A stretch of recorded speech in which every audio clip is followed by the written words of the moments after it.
It's been a while since I've filmed out here. So just a PSA, I woke up with a sore throat, so my voice is probably gonna sound really weird in this video. It's probably gonna crack a bunch of times, but we're gonna get through it. Jesus. Hi guys, I'm back. I was going to be joined by my trusty pug Pudge, but he just went out for his walk, so he will be blazing in here, panting, snorting, the works when he gets back from his walk. But he will be here. I'm pretty sure he's gonna want to sit somewhere on this couch while I'm filming. But yeah, I have kind of an interesting one for you today. I was going to originally film plants that I've owned in my collection that are not with me anymore for one reason or another. Whether that be I got rid of it or it died. Mostly it just died. But I don't know, it was a little bit hard to like gather photos from when I had it, and a lot of these plants were plants I had even before I had like a plant Instagram or before I started YouTube, so I wasn't heavily documenting my plants as much as I am now.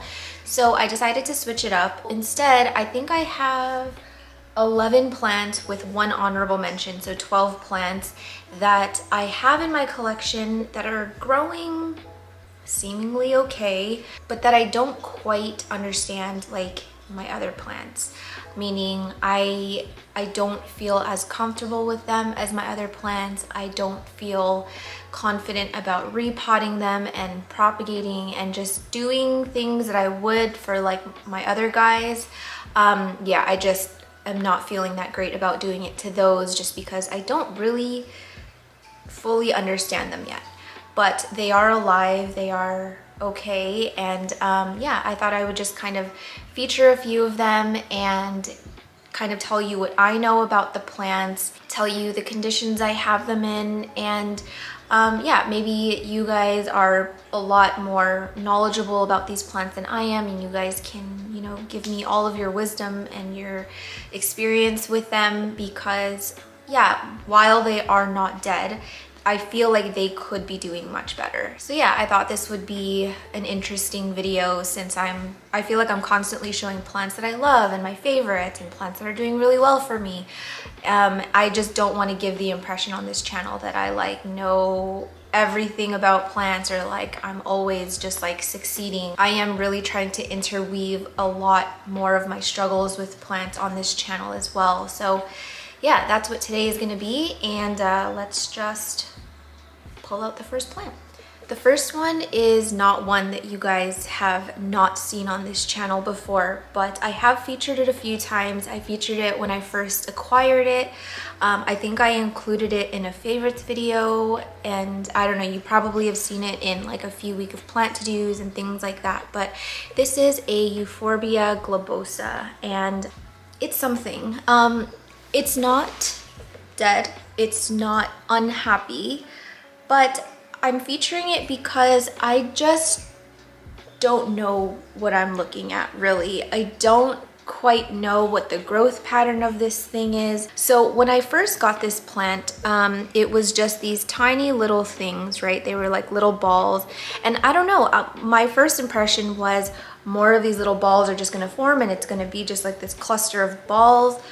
But then it started just doing this, and so I don't know. I don't know what I'm looking at. And I have extensively scoured the internet, scoured Instagram, scoured YouTube for people who have grown this. I have seen it, pictures of it like in its natural habitat, and they all look so different. Like some of them will grow like trees almost, where like this sort of base gets really thick, there's like lots of balls, and then these grow like upward and it kind of grows like this. But I don't know if it's because of the nature of how it's planted, it's just kind of trailing now. But I have seen a good amount of people who do have it trailing as well, but they have more of these little ball things, whereas mine are just these never-ending arms. So it's not that I don't love this plant, it's just, yeah, it's kind of surprised me with its growth pattern. I just make sure it has water, I fertilize it sometimes when I can remember.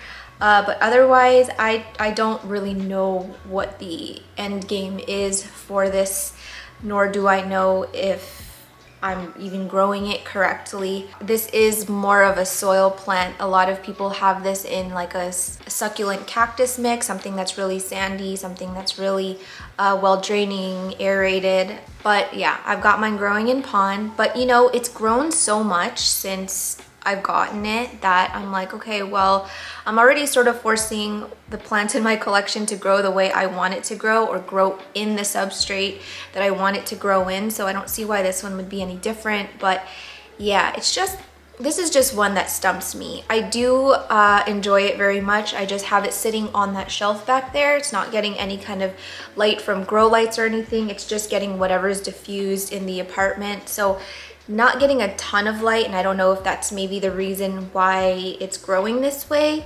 but yeah, I don't know. But I just wanted to feature it because it was really fun, and yeah, it's not dying, but it's just growing very wildly. And they do, this is not my only euphorbia in my collection. I do have one very large euphorbia in my bedroom. Will be featuring another euphorbia in this video, but they put out these little leaves that die and grow back so fast. It's like the leaves grow and then they shrivel up and they turn like this brown color, they fall off, and then they regrow. So that's pretty much all I know about this plant. But otherwise, just a quick mention, just because I've, you know, mentioned in other videos, I just really wasn't sure what the heck was going on with this one, but still fun. I do enjoy seeing it. So yeah, I guess we'll just see where this one takes us.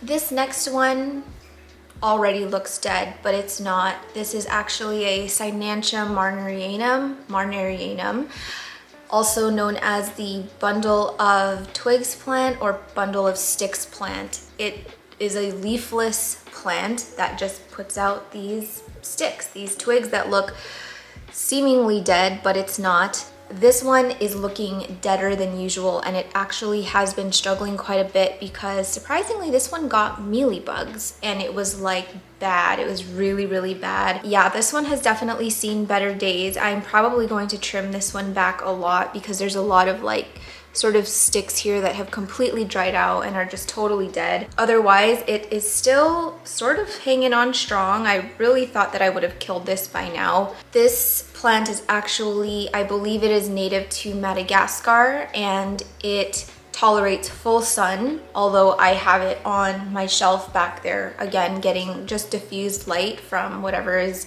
in the apartment. This one's actually in the same family as like the Ceropegia and like Hoyas, but the care that is being recommended is more of like a cactus, where it's like full sun, can tolerate lots of heat, lots of warmth. But I had this on a windowsill, a south-facing windowsill, and it did not like it at all. A lot of the twigs were just turning brown. It was like getting burned. So I don't know if maybe south-facing right on a windowsill was maybe too warm for it. I think it probably would have done better if maybe it was a little bit further from the south-facing window, because the window gets super, super hot.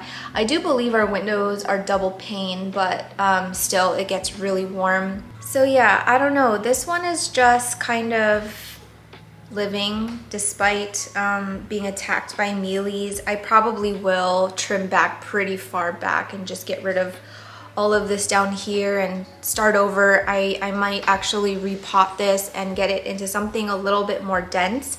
But not dense, chunky.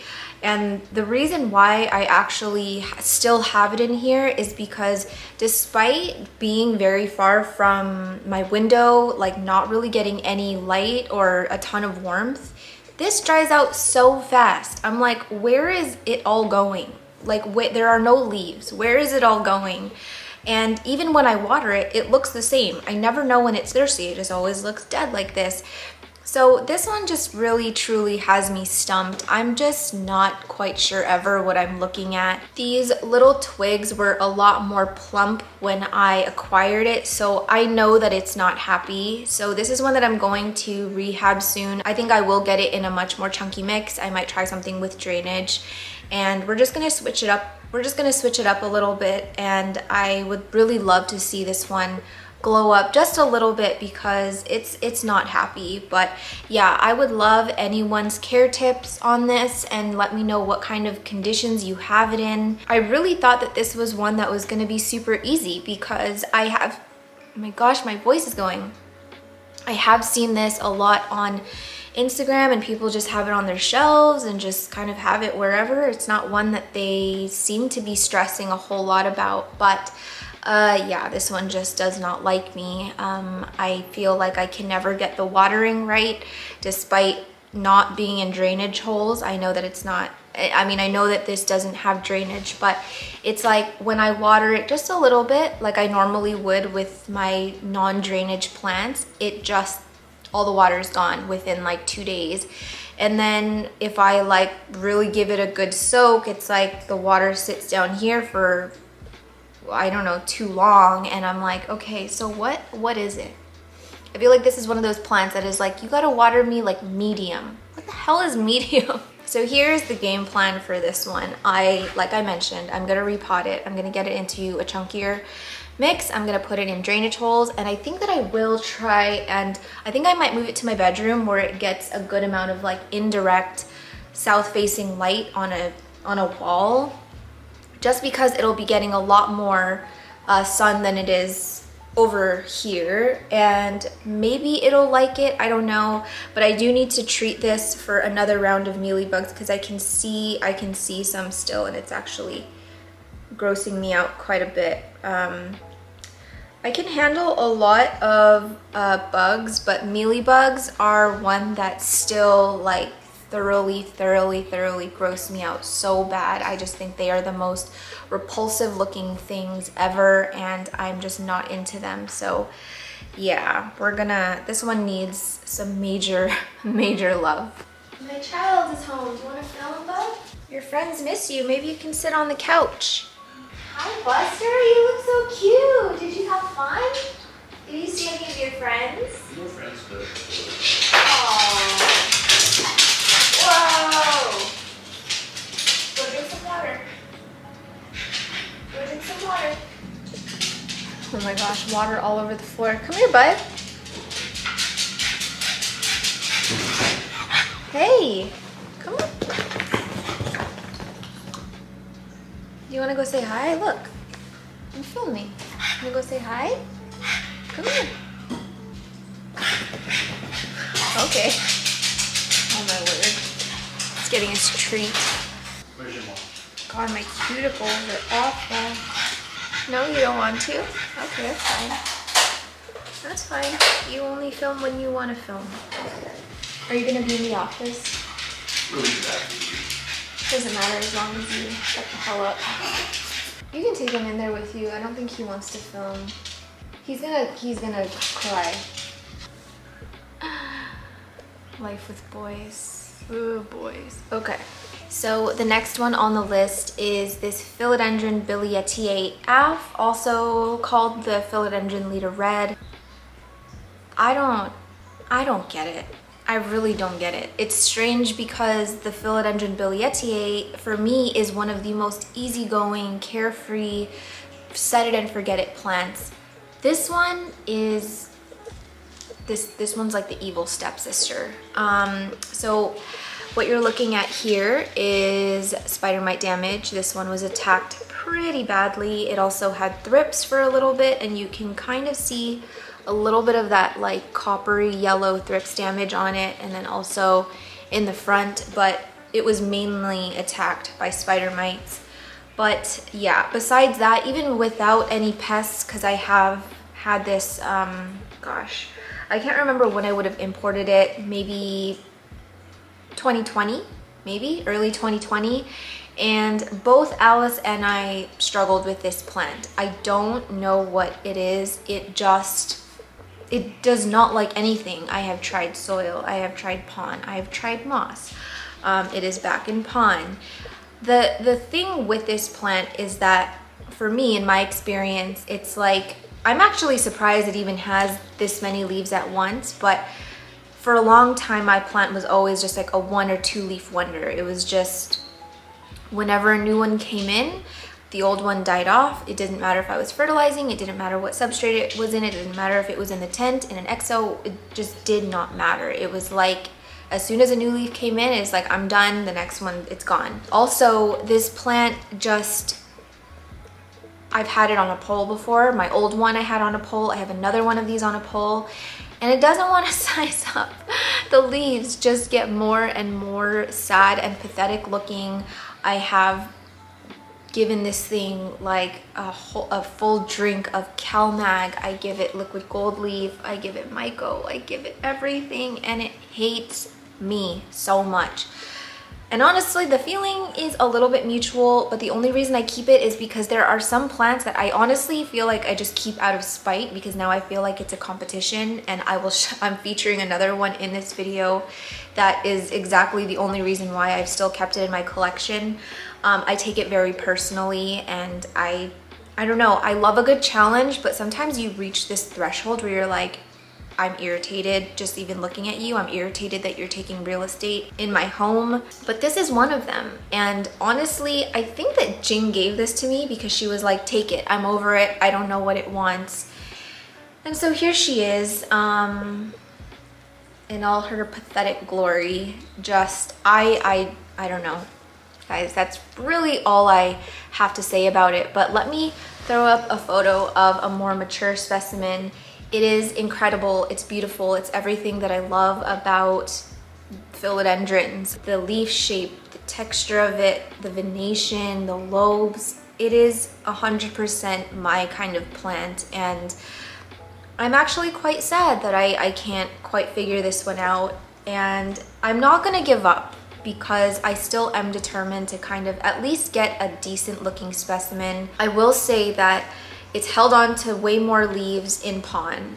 In moss, forget about it. Soil, forget about it. This is probably the most success that I've had with this plant ever, because when I first imported it, it just pretty much died back to a stump, and then it regrew. But then again, one leaf wonder, just did not want to hold on to more than one leaf at a time. So we're figuring it out. Right now I have this in my tent. It's about 95% humidity in there. It's really warm. It's like, I don't know, like 80 degrees, 85 degrees in there. And I don't know. I just don't know. But this thing had rotted back shortly after I got it from Jing. It rotted back, and then I just stuck the whole stem into pond, and it was like figured out. And we do have roots, despite not being able to see it with the glare. It is there, but I think the next step for this thing is a lazy pole. The other billietiae aff that I have is on just a regular sphagnum moss pole, which I don't even know why I used it. It was just, I don't know, it was there. I probably was too lazy to make a lazy pole, but I am gonna try a little bit harder with this thing. I want to try and beef it up before it gets even smaller. It's just so pathetic. Like, look at this new leaf. It's like not even as big as my index finger, and the oldest one is larger than my index finger. So we're going back in time, and I'm not happy about it. But again, I also have been sort of neglecting it in a way, just because it pisses me off, it irritates me, but I still love it so much. I hate the plants that you have like a love-hate relationship with, where it's like you love it so much, but at the same time it just like irritates you. And this is 100% one of them. I don't know. We're figuring it out. That's all I have to say. So whoever's out there, all of you Lita Red, billietiae aff whisperers, please come find this video, find my comment section, and help a sister out, because she's a little bit desperate. I don't want to lose this plant. I am now reinvigorated to try and figure it out. But yeah, it's just not loving me the way that I thought it would. So a little bit heartbroken, but you know, it's part of the gig. Some of you guys already know this is coming. It would not be a complete, I don't know what the hell I'm doing with these plants video if I did not include the Anthurium clarinervium that, what the heck?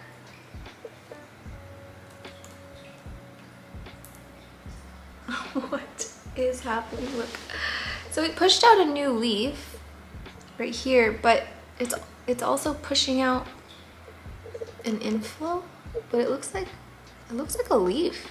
Wait, hold on, let me figure this out. Don't break. What are you? Oh, it's broken. Okay. I think it was an inflow, which is fine because I'm not trying to, trust me, I'm not trying to hybridize this plant. Oh yeah, thank God. I was like, how is it pushing out 2 leaves right now? Let me pop this sucker open. I just pluck off inflows that I'm not gonna use or collect pollen for, just because I want my plant to keep its nutrients for new leaves and not for an inflow. But you can see I just took off the sheath on it, and it's the world's tiniest little peepee. But anyway, yeah, trust me, I have no plans at all to ever hybridize a clarinervium because I don't get them. I cannot take credit for how this looks, although I am very surprised that it still looks this way. I think I've had this for 3 weeks now. This is the one that I got from Erin, and you can see when I acquired it in my week of plant to-dos part 1, and I will throw up the thumbnail quickly now. Erin cleaned out her whole tent. We all brought plants home, and she was like, you're taking home a clarinervium. And she knows that I struggle with them, but again, she has so much faith in me. So anyway, this is that guy. This is one of 2 clarinerviums. They're both still alive. I don't know how. This was, I think if I can remember correctly, this was the first Anthurium I ever owned. It was the first one I ever bought from someone locally that imported it, and it was a beautiful, beautiful clarinervium. I will throw the photo in next to me now. I absolutely fell in love with it. It was everything I loved about the clarinervium. It had bright silver venation, and it was just, oh, it was so beautiful. And trust me, I still have nightmares about losing that plant because I loved it so much. But yeah, it hated me so much. Granted, I didn't know really anything about anthuriums at that time, and I can't even tell you guys what the growing conditions were or what I was doing with it, but I do remember I had it at one point in one of my exos, and then when it got a little bit too big, I moved it out and I just left it on the shelf with a humidifier right next to it. And yeah, if my memory serves me correctly, I believe that the stem had just randomly rotted. It wasn't even the stem in the substrate, it was the stem on the outside. So I don't know what that was all about, but that was not the first time that I ever tried growing a clarinervium. I did try again. I bought another one, and then I bought another one, and then I bought another one, all freaking dead. Amanda, the one that I mentioned a lot of the times on my channel, and I will link her Instagram in the description, she gifted me one of her seedlings. She's like, this is gonna grow better. It's, you know, you're gonna grow it from a little baby and it'll get used to your conditions. Died. Lauren at North Shore Tropicals recently gifted me one of her homegrown seedlings, and it actually is alive. It's well, it's growing, but again, I'm just not confident with these plants. And it's funny because every time I talk about the clarinervium on my YouTube or even on Instagram, it's always a split between people that are like, that is my easiest Anthurium ever, I don't think about it, I don't worry about it, I don't stress about it. And then there's other people that are like, it's the worst Anthurium ever. My friends and I sort of have, well, not my friends and I, but like people locally in Vancouver have sort of whispered about the theory that there was a bad batch of clarinerviums that came in from an import that everyone bought because everyone struggled with those clarinerviums. And now that they're popping up in greenhouses locally, I have not tried to buy one of them because, again, even if it's like, I don't know, $5 or $9, whatever it is, I was like, well, it's gonna die anyway, like why am I even gonna waste my money? But yeah, I don't know if I was getting bad tissue culture plants or whatever, but either way, all the clarinerviums that I owned previously, they all took a crap on me. But anyway, this is, yeah, it's doing seemingly okay. It's still in moss, and I do want to repot it, but to be fully honest, I'm deathly afraid. I feel like the second I repot it, it's gonna be like, I'm done, I'm gonna leave you now. And that's that. So I did say that I wanted to get all of my anthuriums in passive hydro, but I think I might try soil with drainage on this one, whenever this one hardens off and is done growing, I think I will repot it because it gets dry. Like she's really dry. It's so hot in my plant room. I do have this one growing on the shelf in my plant room. There is a humidifier that's going sometimes when I remember, but my humidifier recently took a crap on me. I don't know what the heck happened, but yeah, I think that was a sign that was like, okay, the humidifier thing, we're done. We're just gonna go back down to regular humidity. The plants are just gonna have to deal with it. So yeah, at the present moment, it is growing in about 30% humidity, but I am spraying all my new Anthurium leaves like crazy because I just, when they come out and they're dry, they will just completely, they look crazy. And if I can remember, okay, let me just do it now before I forget, but I do have a good example of one. Nobody panic, okay? But this is the same luxurians that I took home from Erin that I was so scared of killing, and she has gone through it. Let me tell you, okay, so when I first acquired this, it was already starting to yellow around the edges, and I think Alice even pointed it out and was like, oh no, it's starting to do that thing. I think Alice had issues with the yellowing around the edges.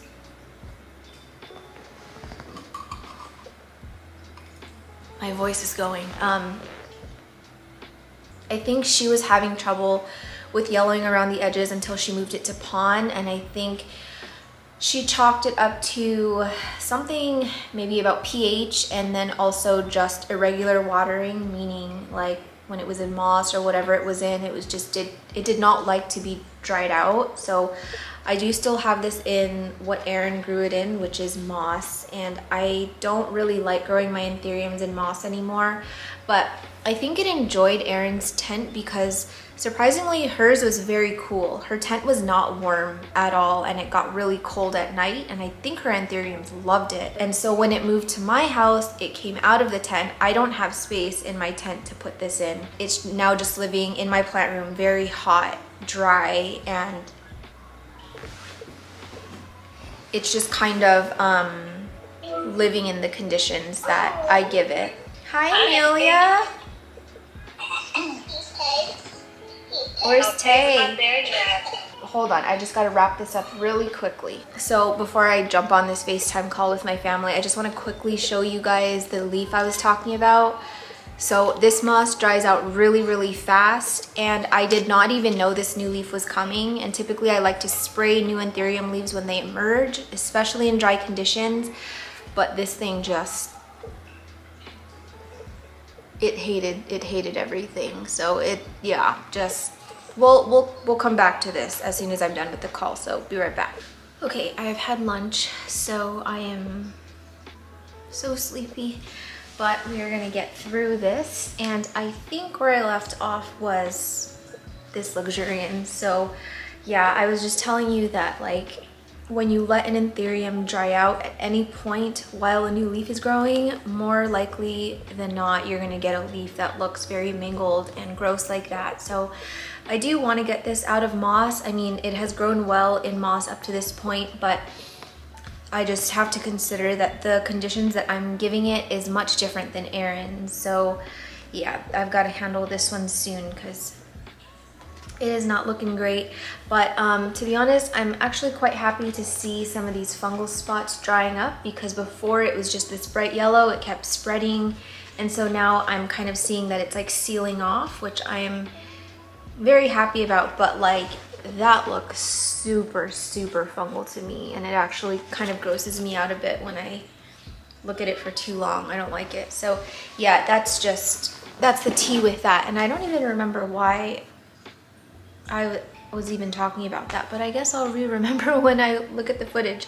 So anyway, yeah, I talked about the clarinervium. It's just, I don't know, it's a plant that I love very much, but I don't know, for whatever reason, I find them more difficult to grow.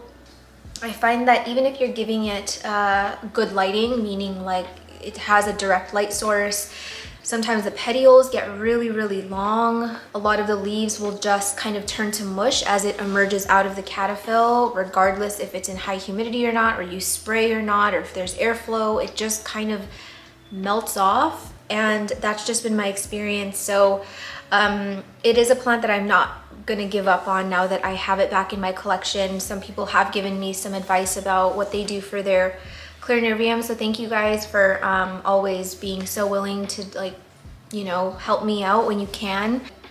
I know it's itchy. So yeah, I'm gonna just try a little bit harder this time, even though I feel like I was trying pretty hard last time.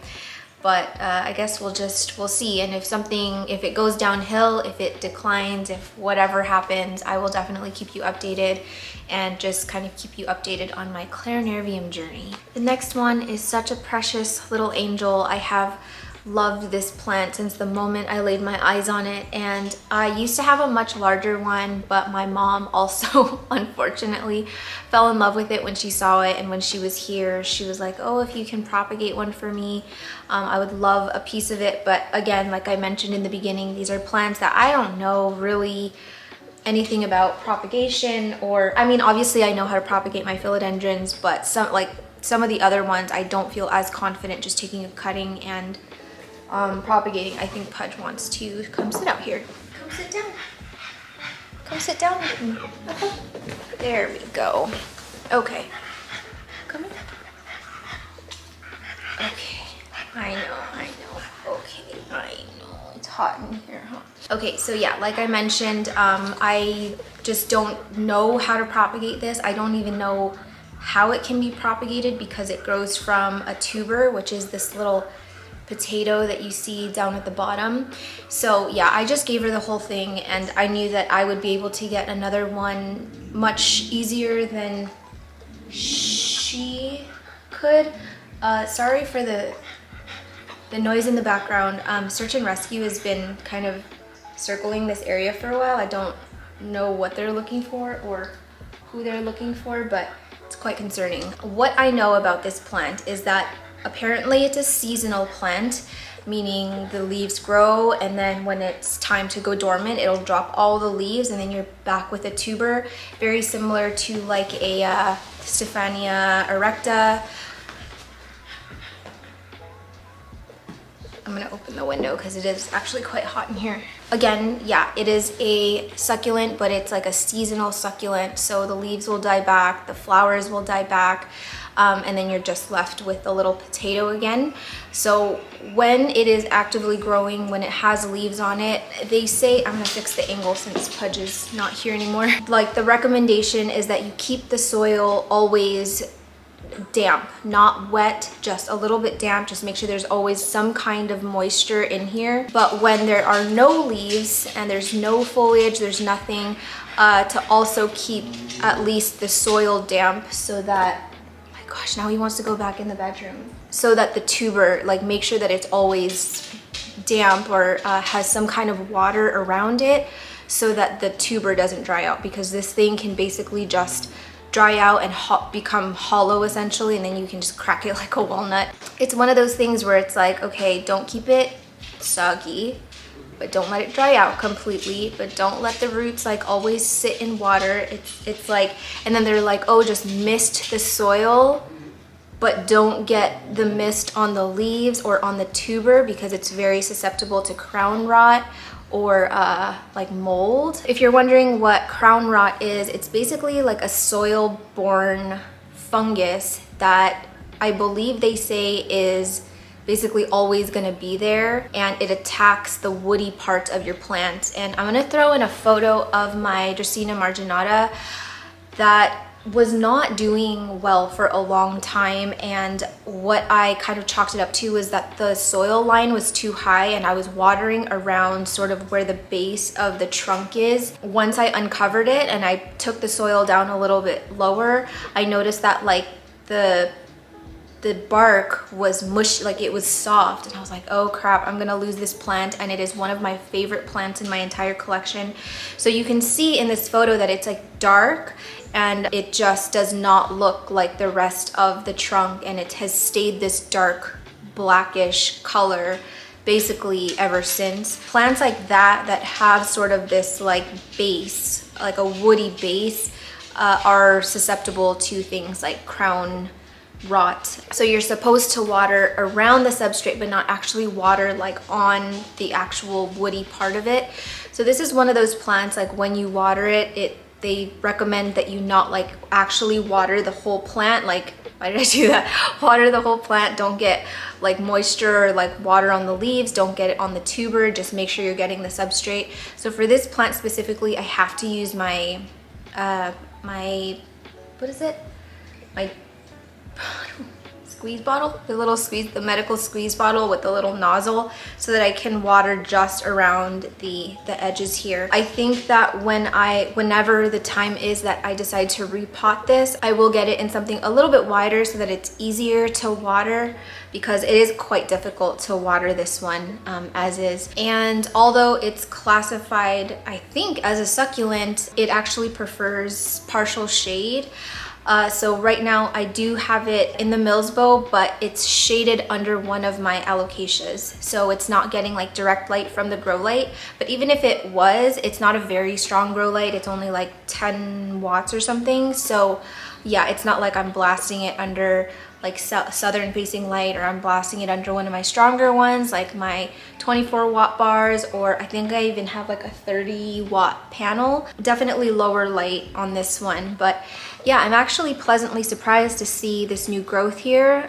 When I had my other Sinningia leucotricha, it did not give me any kind of growth at all. It never died, and it was such an easy plant, to be honest, but it wouldn't grow. I don't know what it wanted, but yeah, I was surprised to see it push out this new stem here, and you can see like this beautiful new leaf color in comparison to this, where it's like more green. This one has sort of like that baby bluish tint, and there's also more leaves growing down here. So yeah, anyway, this isn't a plant that I would say that I struggle with, but it's one that I kind of just tiptoe around, and when I water it, I'm like, oh, hope you're okay, or I hope you like this. I just, yeah, I don't really know much more about this plant other than what I told you. And I'm not really much into these tuberous kinds of plants. I have owned a Stephania erecta before.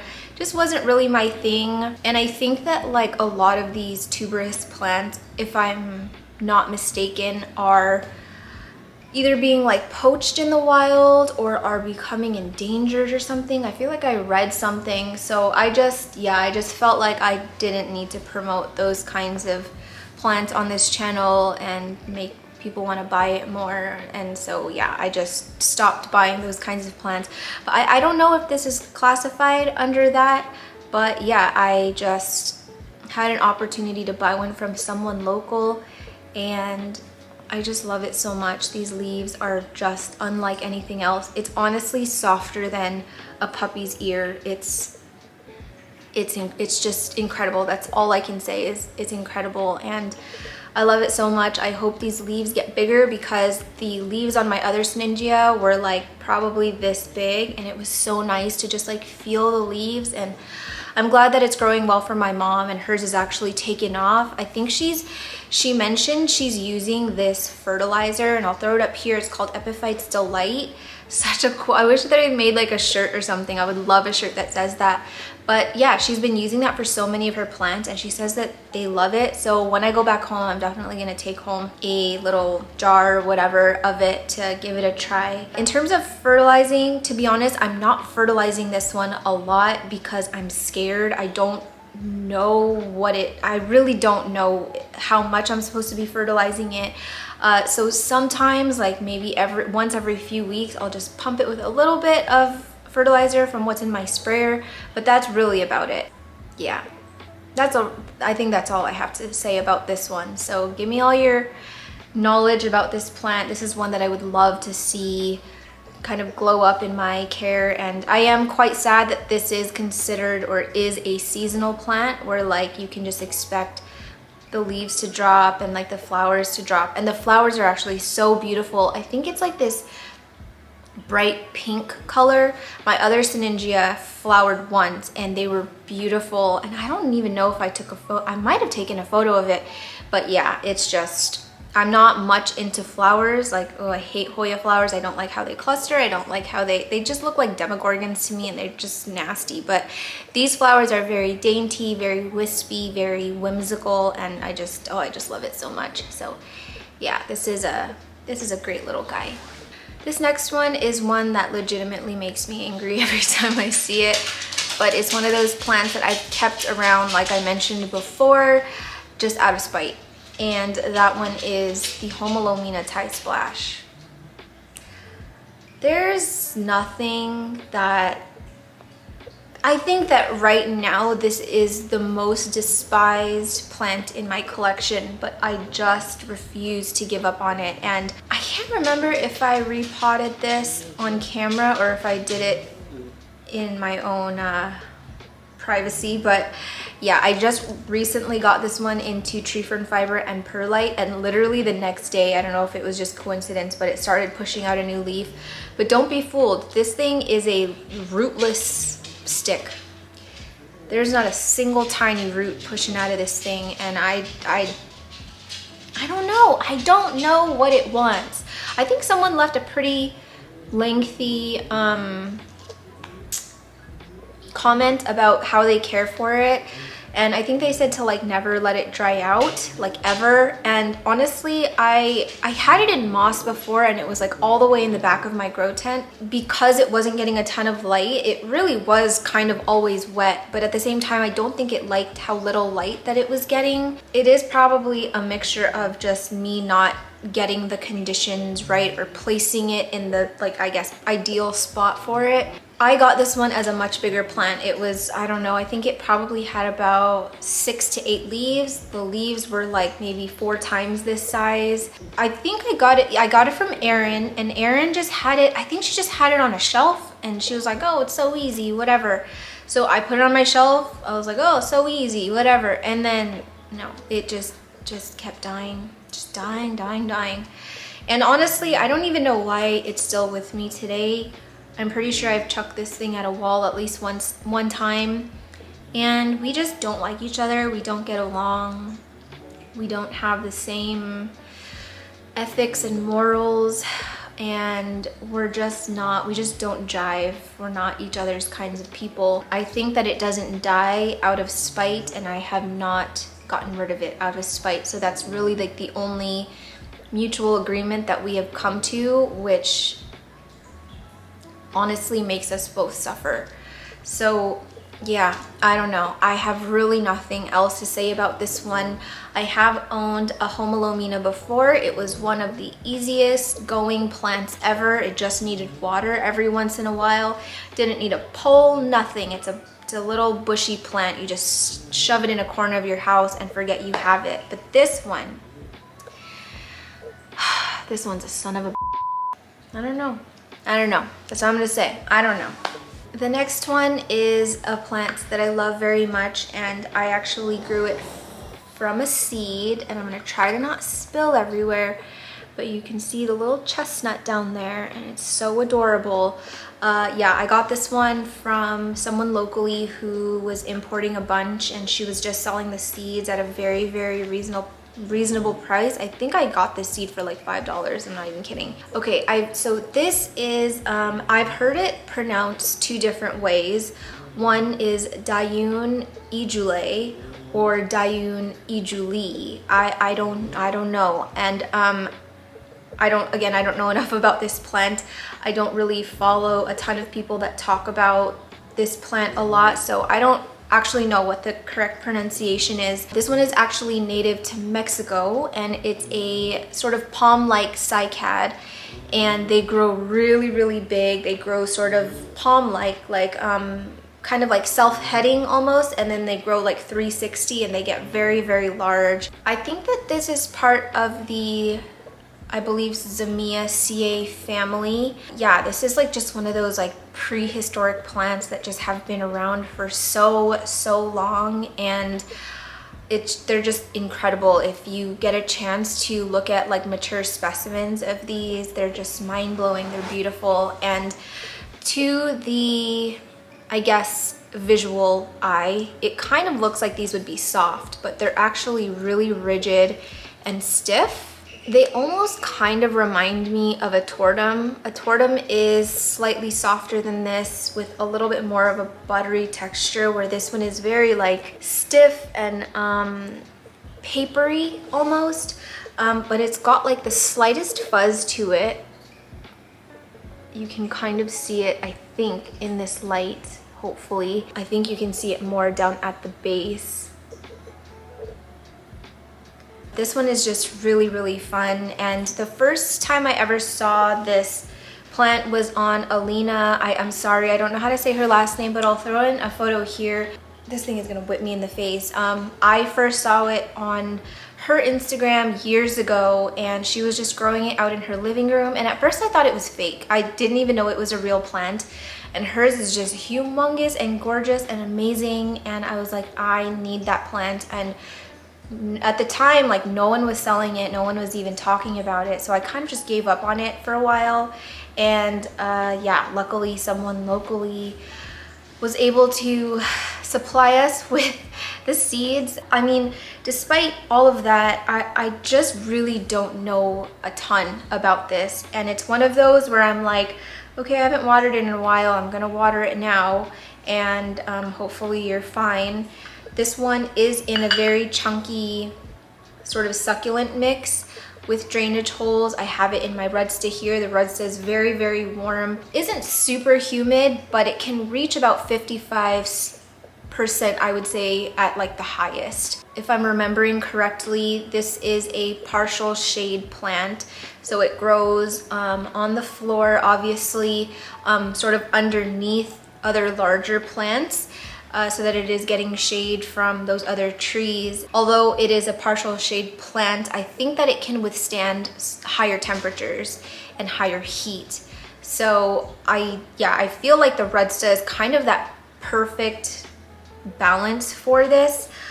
It's just, it hasn't grown anymore, but also it hasn't died. So that's why I'm including it in this list, because it was actually very easy to grow from a seed, but I don't know what's next after this. I've never gotten another little frondy guy.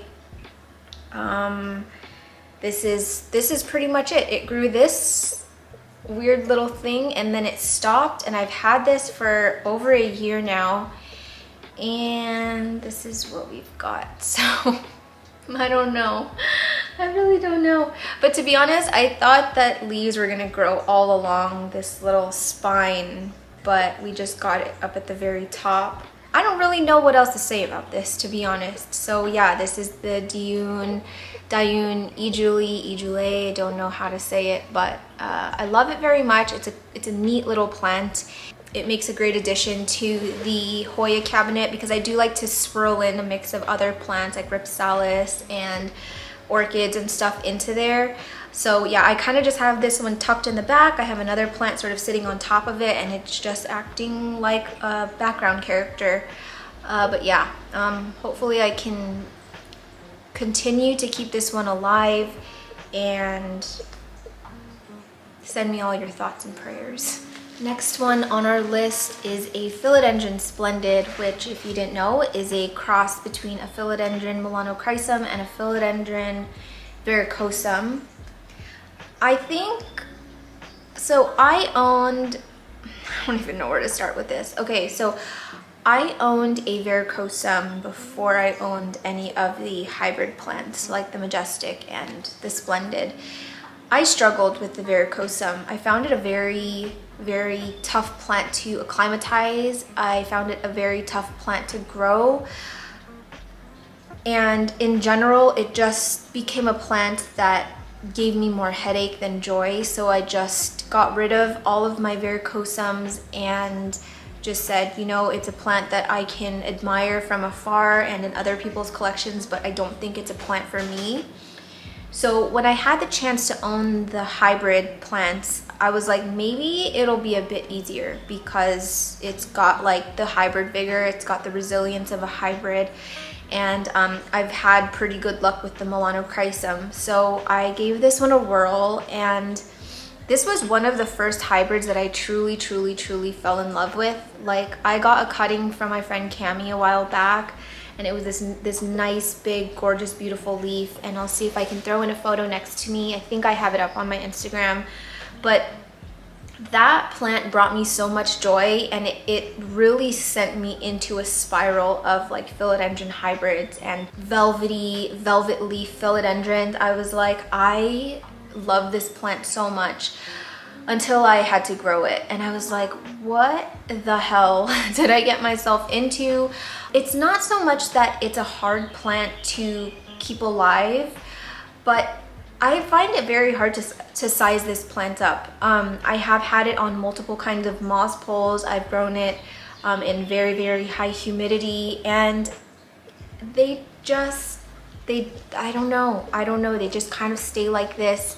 Not that I mind it, they're very beautiful, but when you have a goal, right, you're not trying to just keep it alive. You're like, I want to try and see you size up, and then it doesn't do it. It's like, what else do you want from me besides my soul? In that sense, I will say that this hybrid is much harder to size up than a hybrid like the Majestic, or the hybrid like a Glorious. And I still love it very much. I love this dark leaf color, and I love the bright green venation, and then the slight tinge of the red from the varicosum parent. It's not a plant that brings me as much joy as my other hybrid plants now, just because it's been a little bit more finicky. And I do think it's because the varicosum parent is stronger in this plant, I think. I don't know, because when I look at a plant like the Majestic, really all I see is a soderoy with slight hints of the varicosum. I just feel like it took the characteristics of the soderoy a lot more than this one, where it's kind of like the perfect mix of a Milano and a varicosum. So yeah, I've tried different substrates with this plant. Right now I have it in some pon and leca, but I've tried soil, I've tried moss, I've tried perlite, I've tried just leca, and I mean, it's not like it has a hard time rooting or anything, or deals with things like root rot, but I was just trying to see like what substrate it preferred to get like some really nice growth. I recently got this onto this D-shaped moss pole, and you can see a ton of roots in there. It's quite happy. It's really loving it. It's super rooted in there, but these leaves have just not really sized up at all. Actually, like the bottom leaf is the largest one, and then it just gets smaller and smaller and smaller despite being rooted in here. And the second that my other philodendrons rooted into a lazy pole or this half moon moss pole, the size growth was like tremendous. And this one is just like, whatever, not that impressed. I think some of you might be surprised that this is on the list. I've seen a lot of people have success with this plant on Instagram, and I don't know. It's just, I think it's because I compare it to my other hybrids, and I'm like, this one's a little bit more difficult. But yeah, I would say that I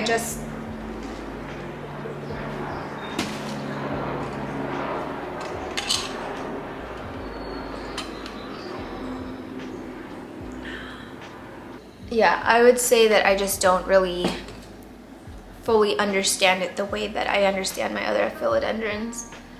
I feel like something's happening because search and rescue has been around here, and then now I just saw it, like the ambulance helicopter go by, and I never see those. So anyway, yeah, let's move on. Next one is my pathetic looking Hoya serpens. I don't even know how these little guys are still on this plant. I've just been waiting for it to drop, but I think that it's like clinging on out of spite now. But it's weird because when I first got this plant, it was like so easy, so happy, so much growth. I think I featured it in a favorites video like once or twice, and was like just going on and on and on about how it was like my favorite Hoya. And then one day it just decided it didn't want to live with me anymore. I didn't even repot it. I didn't do anything different. It's just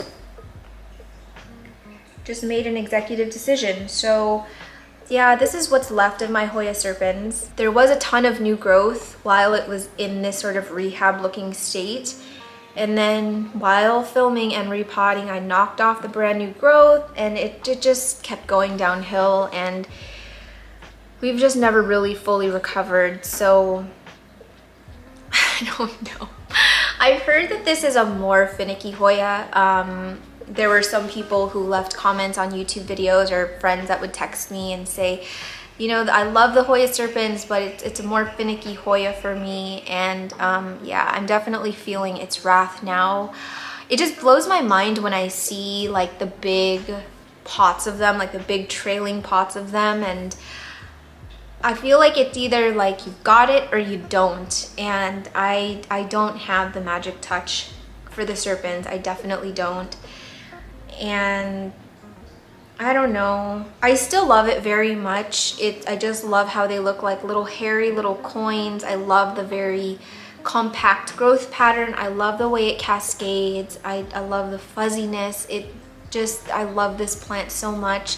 But I'm not quite sure, like if this one just fully takes a crap on me, I don't think that I will try again with it, just because I feel bad for killing it, and I'm not feeling very confident in my abilities to keep it happy, especially once I start traveling to California again. I'm going back, I think 2 more times this year, and I go for weeks at a time. So I would hate to bring another one into my collection just for it to like die while I'm away or even while I'm here. But I haven't fully given up hope on this one.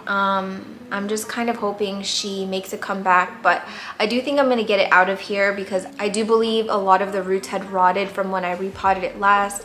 I have a lot of sort of like dead stems up here, and I think I might actually try tree fern fiber with this, with perlite. So we'll see. I mean, there's a good chance that it might just completely take a crap the second that I take it out of this vessel.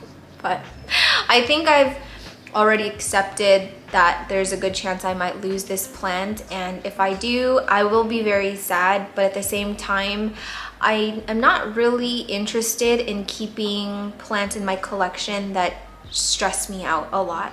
And unlike the ones that I showed you before that I'm keeping out of spite, I do have my little handful of guys that I'm like in a competition with all the time.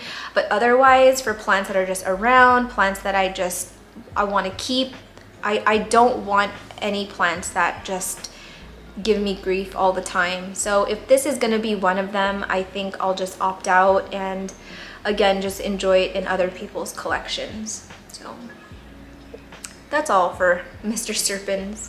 I don't want you to see it yet, but we have 3 left to go. They are all different species of plants. This one here is my Euphorbia balsamifera, and I wish I took a photo of this. I'm not even kidding, 4 days ago. 4 days ago, there were no leaves on this. 0, none. I held it over the trash can like this, and I just shook it. I just shook it, and all of the like dead leaves like this that you see on there, they just came right off, and it was just a bunch of sticks. And then I watered it, and literally this morning I noticed that she's back. She's back. But you know, this has been our pattern. This is how it's been since the beginning. My Euphorbia, my big Euphorbia, does grow leaves and shed, but that Euphorbia holds on to the leaves much longer than this one. I do find that the second I let this dry out, I do have it in no drainage in soil. The second I let it dry out, these leaves are toast. They're gone. So when I do more regular waterings, like water more on a schedule, and I feel okay about watering on a schedule because it's in a controlled environment in my redsta, the leaves hang on for a lot longer. But sorry, these things are about to fall. Yeah, it's a big shedder. It's a sheddy guy. But I have seen a lot of photos of these in people's collections where it's like a big, huge thing with so many leaves, and I guess I just don't know the history of their plant, or I don't know if they just take a photo of it when it has the leaves and then it drops like a few days later. But yeah, this is just another plant that I don't quite understand fully. So yeah, like I mentioned, it is a Euphorbia, and this plant grows dichotomously, meaning it kind of like branches off at the edges here. You guys can see sort of how it just like randomly branches off. So that's one thing that I really love about this plant, is that it just, I can't even explain to you how much joy this plant brings me, even though I feel like we're just constantly walking on eggshells around each other. It's like a mini Dr. Seuss tree. And if I had like a beautiful like Scandinavian style home, I would just stick this just on a shelf on its own, and that's it. She's a statement piece. This has actually grown quite a bit in my care. A lot of these new branches have formed in my care. It was much shorter when I got it. Apparently during the summer is when it sheds all of its leaves, but for me it's just been year-round, shedding, regrowing, shedding, regrowing. It's not like it holds on to the leaves and then just sheds during a season. It's just a constant, I constantly have dead leaves in there. And then now we're back, and I would be interested to see what it looks like in like a week or two. I think the longest that these leaves have held on is probably like 2 weeks at most, and then it sheds and it's gone. In full sun, brighter light, this grows more compact, meaning like I mentioned how it's a dichotomous plant, like the branches will like branch off, or it'll grow higher and then it'll branch off again. Whereas if you grow it in like lower light, it'll kind of reach for the light and grow almost like a bonsai.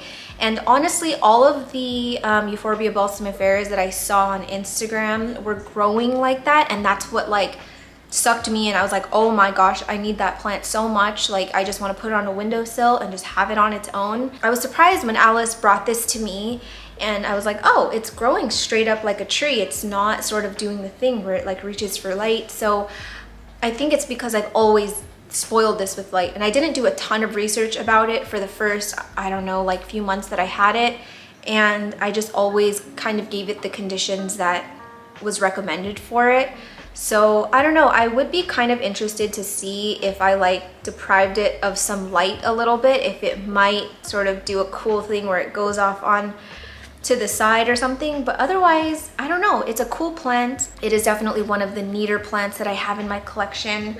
I would be very sad if this thing ever took a crap on me. Like I mentioned, no drainage. It is in a succulent soil, and this thing is a very, very thirsty plant. I do have to water this more on a schedule, like I said, but it's fine because it's in controlled environments. I know that it's gonna use the water in there. And yeah, not really much else to say about it, but I'm happy I've been able to keep it alive, you know, up to this point. But I don't know, again, it's not a plant that I'm like super confident in. It's not a plant that I know exactly how to fertilize, exactly how to water.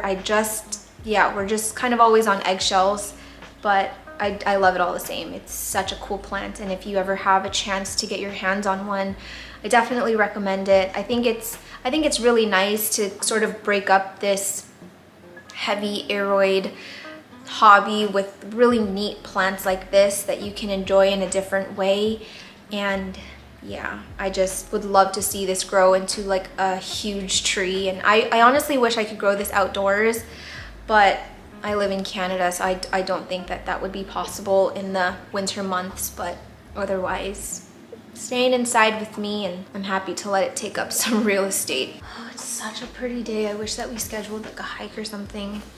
I think part of like my mental draining is the fact that like I haven't done anything outdoorsy in years.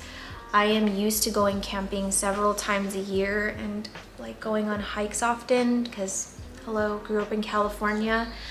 And then with COVID and just everything being shut down, it's like we weren't able to go camping together with our family. And then once campsites did open, it was like in a matter of seconds, all of them were gone. So yeah, just like I love being cooped up, but at the same time, I love camping. I could just be like off-grid camping, no cell service or anything for like a week and just be happy as a clam. Okay. Anyway, second to last one is the Philodendron mayoi. One of my favorite philodendrons ever. I do like the elegans more than this one, but I do love this one very much. I think it's just got such a cool like sort of growth pattern. It's got like the most unique shaped leaves. It just can make any space look so jungly and wild, and I love that about it. But I have a hard time not growing this plant. It has nothing to do with rooting or finicky watering or anything. I just struggle with sizing this plant up, and I don't know what it is. I mean, I guess I just need to get it on a pole probably. It's just, I think the reason I haven't gotten it on a pole is because of how crazy the growth pattern is.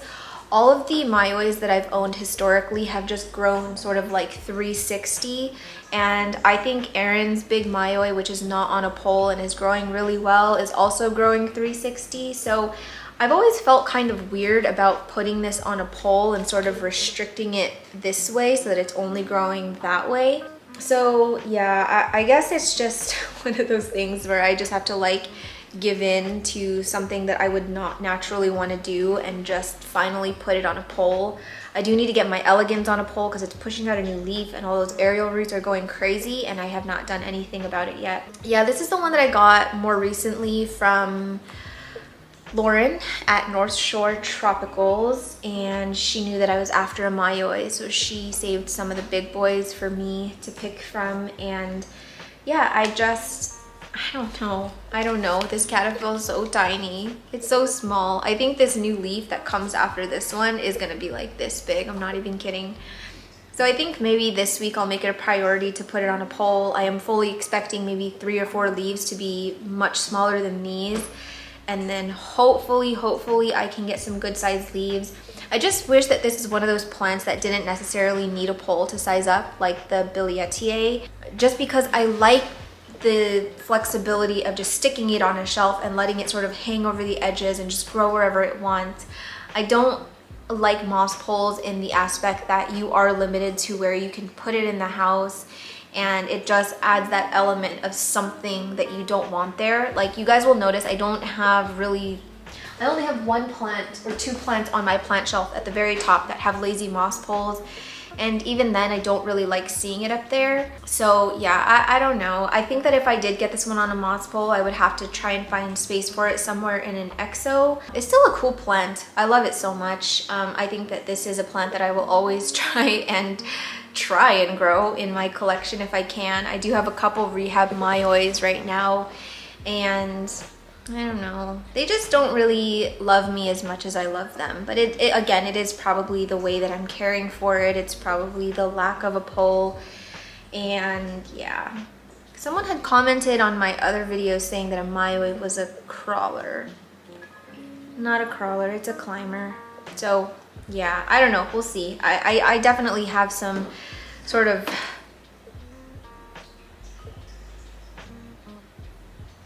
it sounds like my upstairs neighbors are gonna crash through the ceiling. There's this very squishy part in the corner of our house where whenever they step there, it literally feels like the whole ceiling is gonna crash down. I'm just waiting. But yeah, anyway, this is my Philodendron mayoi. I would like to document it now because it does look very big and bushy and beautiful, but I'll definitely give you guys an update in, I don't know, a couple weeks, couple months. I can almost guarantee you the leaves are gonna be like as small as my pinky. That's just how it goes in this house. Last one is our honorable mention. This is an Ephelandra squarosa, more commonly known as the zebra plant, and I took this home when my mom was in town, and there was like a sea of them and they looked so beautiful, and my mom was like, you should get one.